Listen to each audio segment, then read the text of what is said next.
Well, hello again. We are back. We are back broadcasting live from IMPA HQ, and I am delighted to introduce our next speaker to you. Another individual that is very well known to the industry, I'm sure. It is Paolo Magonio, who's Group Procurement Manager at Scorpio Ship Management. He is also one of our IMPA SAVE Council members, and last but by no means least, he is this year's winner of the IMPA Sea Trade Award for the Catalyst for Change. So it's a delight to have Paolo with us today to talk in a pragmatic way about how to stop buying plastic and sustainable procurement. So I'm sure you'll find Paolo's presentation very interesting. Paolo, I'll hand over to you. Thank you, Steve, and thank you for the invitation. It's I have a challenging task today to talk when almost everything has been said already. So I'll try to complement what the colleagues had been talking about until now around future sustainability in general. And I'll try to give some hands-on examples today of maritime supply chain logistics related initiatives which can be already deployed now on your day-to-day as procurement professionals. So I'm talking today to purchasing professionals, buyers, category managers, but also to suppliers. Some of the actions you will see are common sense. Some are already in place by some of the shipping companies, but all involve proper partnership, initiative, and action from both suppliers and customers. Supply chain is made by links, all interconnected, and without these links, there is no chain. IMPA is about suppliers and customers coming together in purchasing related activities, and this is, I think, is the perfect venue to discuss in this way. Dom, can you put on the first screen of the presentation? So I've added something to the team. So it's how to stop buying plastic and why, right? So a small preamble. I mean, the global focus on the climate agenda is pushing the industrial production and distribution to tackle the environmental issues at all levels. The sector of energy is challenged by the dilemma of sustainability, debating between low-cost, highly polluting energies and high-cost, low-efficiency, environmentally sustainable energies, simplifying a little bit. And the consumer sector debate around sustainability of the finished product in a similar dilemma. Plastic has been identified as one of the main polluting materials. Plastic production and distribution being low cost have actually generated the false idea that we could live on a culture of buy, use, and dispose. Science provides us once again with the magic materialized by technology, but we have created evil by misusing it. As Joe said before, plastic is a fantastic material. I mean, we are not anti-plastic. We just need to use it wisely and understand the impact on the environment and act accordingly. While the energy sector will move in the energy transition at variable speed, the production and consumers market will see a faster industry-driven and regulatory-driven reduction of plastic. In each sector, suppliers and buyers will have a choice. They can wait for the change to take place and follow, or proactively influence the speed of change by adopting plastic-free alternatives, implementing recyclable plastic and recycling plastic initiatives. Buyers can create a demand for alternative items and promoting an awareness in the supply chain, upstream and downstream. Maritime procurement supply chains serve a relatively small number of consumers. If you want to see the ships as places where we distribute and consume items, tools, and single plastic use items. We're talking about 60,000 merchant vessels in the world, which represent roughly a million people. So this is the size of a medium-sized town. Just to say that the impact of this population using less plastic would be relatively small compared to the global problem, and relatively small to what a single country could do by taking a clear-cut decision on a regulatory basis on a specific subject. I mean, take as an example, one of the latest news, France implementing a ban on fruits and vegetable plastic wrapping from 1st of January 22. This will remove 1 billion of plastic wrapping a year, and this is probably underestimated. So maritime supply chain is special in one peculiar aspect. It is international, but really international to the extreme. Each of us on the buyer side and shipping companies and ship management company do procurement activities in all four corners of the world. A shift in requirements from our side will challenge the vendors in several countries, the most advanced and the less advanced countries, generating at a time a new demand, interest, curiosity, questions, challenges, and ultimately a change. Maritime supply chain is the perfect change agent to instill a different speed to the change process in sustainable procurement, and especially related to the use of plastic. So taking the initiative, being change agents, changing people's perception, the industry view, changing habits, and changing that rooted preconceptions around the quality versus price dilemma in supply chain is what we need to do. So why acting? Because it is our planet, it's our environment, and it's our collective responsibility. So there are 5 areas where sustainable procurement in maritime supply chain pointed to the reduction or removal of plastic can positively impact, as of now, on your supply chain and the environment. So I've listed those here, and I'll quickly run through each of these. So marine stores. This is something which came immediately after the single-use plastic ban in certain countries, and it immediately showed that some of these items made of plastic and the way we use them, is probably not the right way. And it is quite easy for us to identify plastic items and replace them with sustainable alternatives. Surprisingly, some of these alternatives are cheaper than the plastic original item. So the equation that sustainable procurement equal to higher cost, it's not always true. And there are many cases where this change can be done in a way to also impact positively on the procurement spend. How can we achieve this? We've been talking about it before. Suppliers can develop innovative alternatives and propose them proactively, and ship owners and ship managers will happily jump on board. So proactivity in this area and proper management of suppliers, challenging suppliers in finding alternatives, making sure then we crystallize on whatever has been achieved and put it into our catalogs, into our contracts, is definitely a way to quickly remove from marine stores the plastic related items.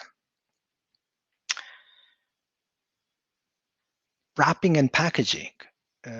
This has been ongoing for some time, but it's not taken over by all suppliers worldwide. So it is our responsibility to make sure that we, whenever selecting suppliers, we make it clear that among the rules and the various qualities that we expect from the suppliers, we want them to use either biodegradable wrapping or reusable pallet nets, and we instruct the vessels to properly return all wrapping and packaging items to the suppliers before leaving. And the suppliers need to proactively take ownership and responsibility for it. So wrapping and packaging is necessary for maintaining the proper quality of the items which are delivered on the vessel is necessary, and we should not avoid that, but we should reduce it at the maximum in a very, very conscious way and make sure that we clean up. And the plastic wrapping flying on the sea is probably one of the way for maritime industry to pollute the marine environment.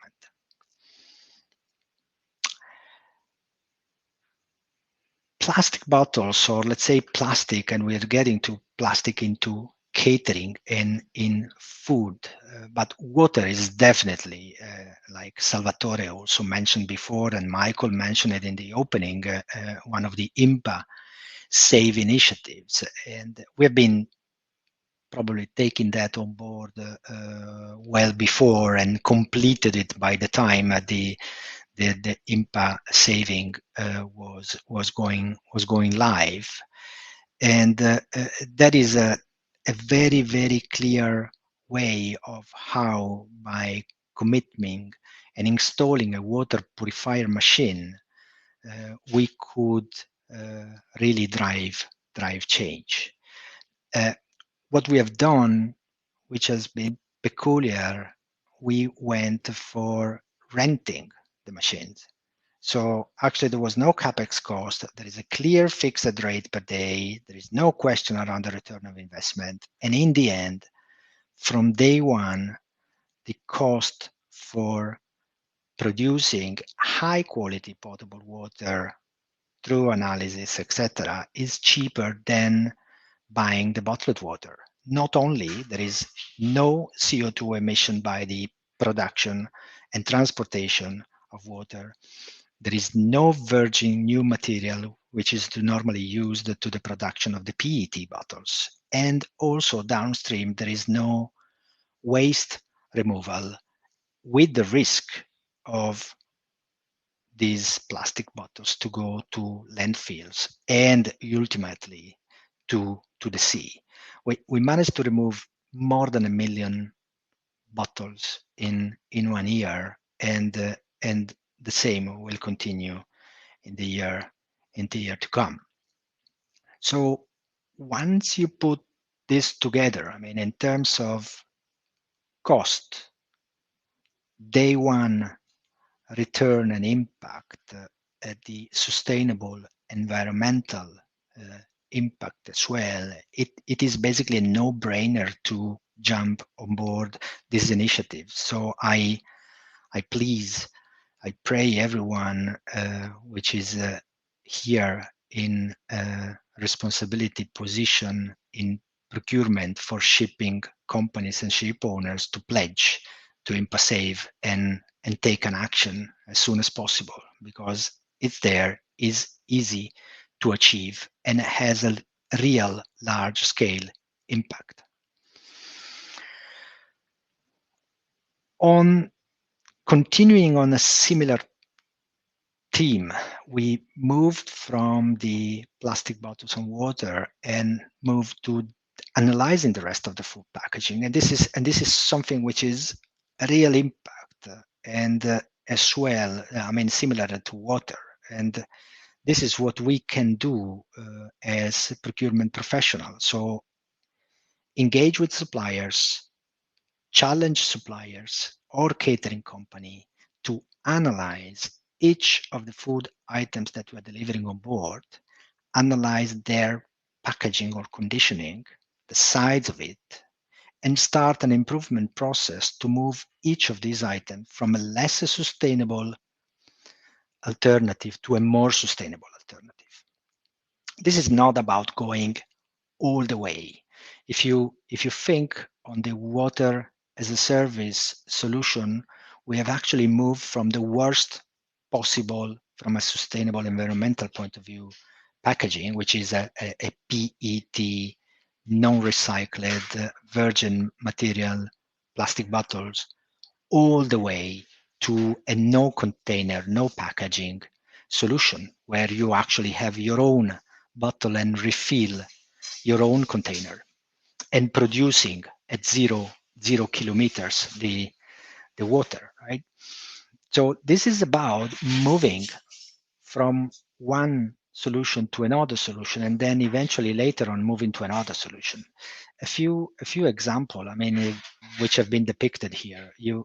In many cases, I found on vessels the cooking oil is delivered on PET plastic bottles of a liter, of a 1.5 liter, and moving onto still tins is again a very simple solution. It's available, it doesn't require much, and in some cases, again, the cost is neutral, or it is even cheaper because it's bulk versus single portioning. Another quite clear example, yogurt.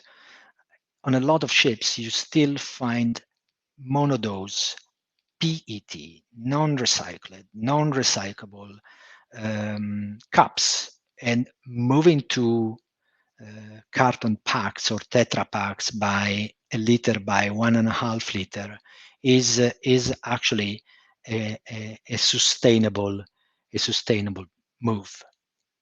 So to do so, we have created a table, okay? But this is, again, you can use something similar to that. You can make your own. I'll quickly show you how we did it, and that's basically on a point system. Don't look at the data. Some of the data are just random, but we've put some questions on. I mean, is this type of packaging which you see here, PET small, glass, Tetra Pak medium, Tetra Pak large, and so on, is it made of recycled material or is it made of virgin material? Can be recycled into the same product infinitely? What is the current recycling rate in the world? What is the impact in terms of carbon footprint of energy from cradle to grave? I mean, from production down to recycling or landfill. If abandoned in the environment, will dissolve, and after how long? And here, apologies, Joe, this 450 years is still here. If not correct, we'll correct it. And then look at the waste process. I mean, what is the weight of this type of packaging for transportation and for disposal? Is it compactable?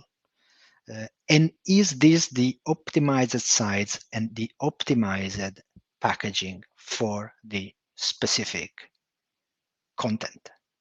I mean, milk would be in glass or Tetra Pak, definitely not in metal tins or in aluminum.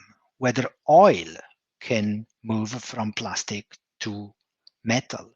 Some products are in glass. Some products are in small containers and will profit from an environmental point of view if moved to a bigger container. So there is a process in analyzing and together with suppliers developing better solutions, and it can be measured. I mean, suppliers can provide you, or you can, through proper coding in the systems, analyze 1 year versus the other. What was the percentage of PET packaging I've been using, and what is the percentage on the next year, and how did we move from here to there? It's from an environmental point of view is a very, very good statistics. KPIs can be put in place, can be followed and used to discuss with suppliers and share internally with management around a sustainable environmental path of the company.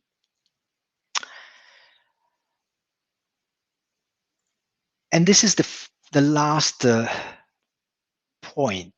I mean, we need to solidify and we need to settle on what we have been doing in the previous initiatives. I mean, defining a plastic funnel is going to be replaced by a galvanized funnel, or defining that the dead yogurt cup will be replaced by a larger packaging. It's something which will remain between the suppliers and the customer, and be reproduced only at that specific field, but will not properly profit of the wider industry if it is not translated into something as a standard. So I was thrilled and excited when Steve announced at the beginning of this session around the 8th edition Marine Stores Guide. So I quickly added it on this slide in the presentation just to show. But the core of this slide was basically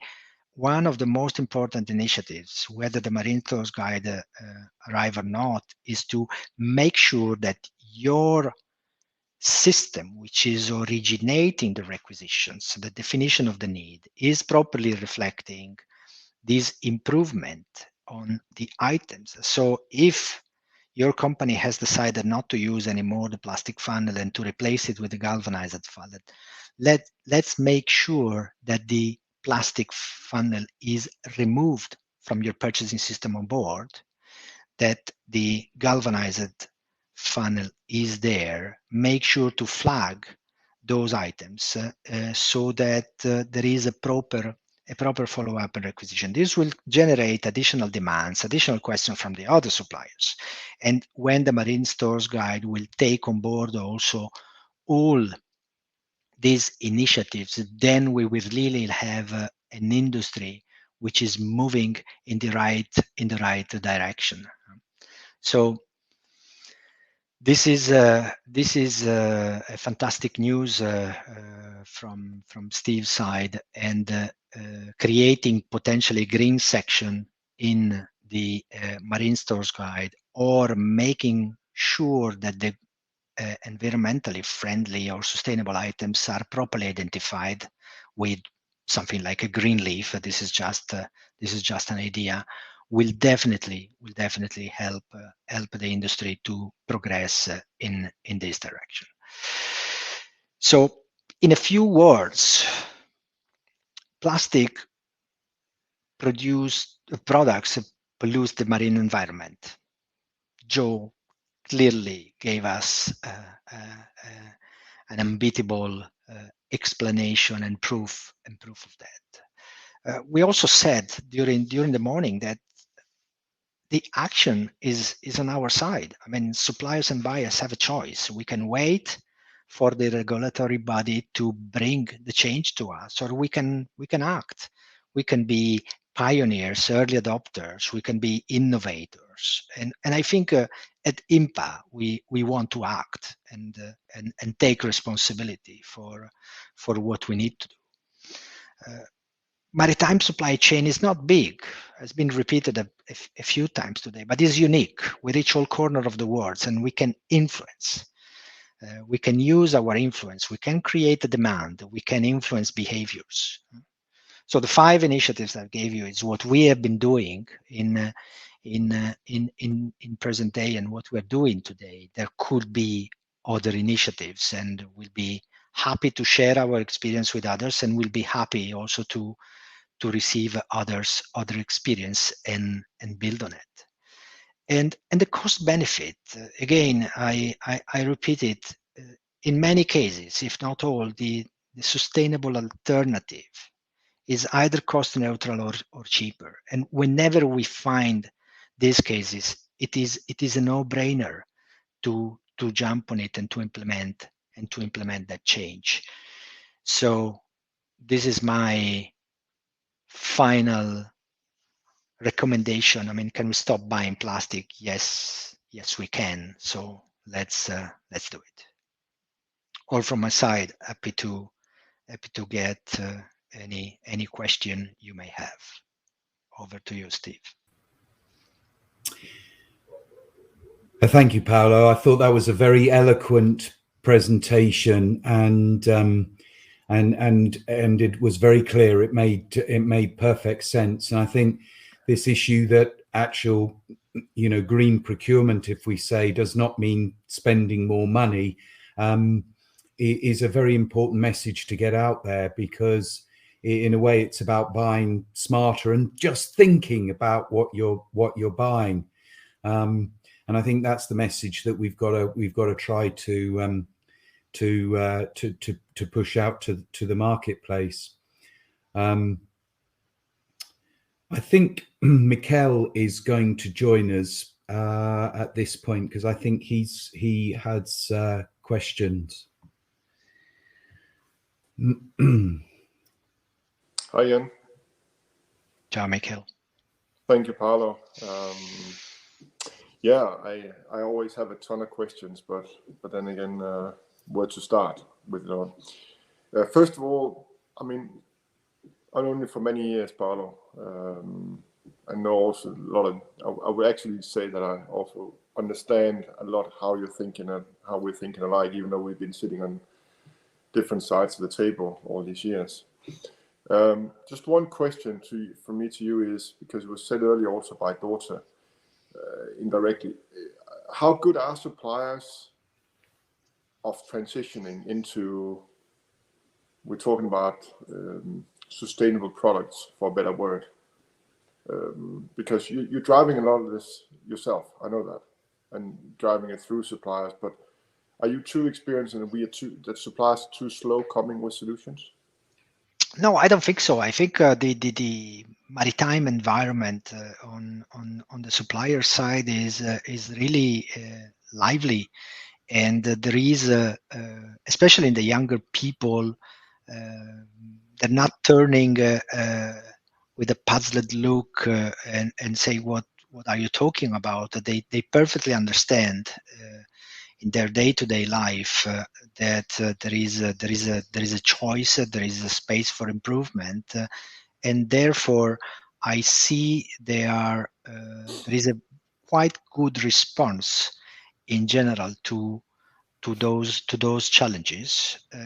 I think what is not there, and it was again also mentioned this morning, there is not enough of proactive innovation coming from the suppliers. It looks like a lot of the suppliers are there and sit and wait for the customers to come with what they want, and there is not enough of daring and proposing and taking the initiative. And I think to the suppliers community, my message here today is please dare, please propose. Do not just wait for the customers to come with their needs. Also because there is a risk that some suppliers still feels on one side that there are customers which want to see the innovation and are ready in a way to take it on board, and some other suppliers, some other customer doesn't. And this is a risk, because then going back to the examples of before, then the supplier will say, I need to keep my plastic funnel in stock for those customers who still wants the plastic funnel, and I need to have the galvanized funnel in stock, and therefore generating a higher rotation, a lower rotation of stock and a less aggregation of volume. This may impact in not making sure that the galvanized funnel is going to cost less or equal to the plastic funnel. So at a certain moment, somebody need to take, and on one side, this is why we were talking about the catalogs. We need to decide as an industry, or the suppliers need to take the decision and say, look, from tomorrow, I will only stock the galvanized funnel. It's no plastic. I will put clear it is a no plastic or plastic-free item. And whenever customers will ask for either the galvanized or the plastic funnel, I will just propose and deliver the galvanized funnel and take the responsibility of it, have the conversation, and sometimes even risk to get some of these funnels returned to me because they are not as per specification until the marine store guides finally replace it, and then we will have closed the loop. But to close the loop, we need also the understanding from the suppliers and the customers community that we need to move on at a certain moment. We cannot stay on both sides of the river. We need to jump on and move to the other shore if we want to progress. Excellent. Paolo, you identified a number of different products that you were looking at in terms of the where they could be more sustainable and use different packaging, using different options when buying. Have you analysed how many different products within your buying portfolio that could be influenced by this?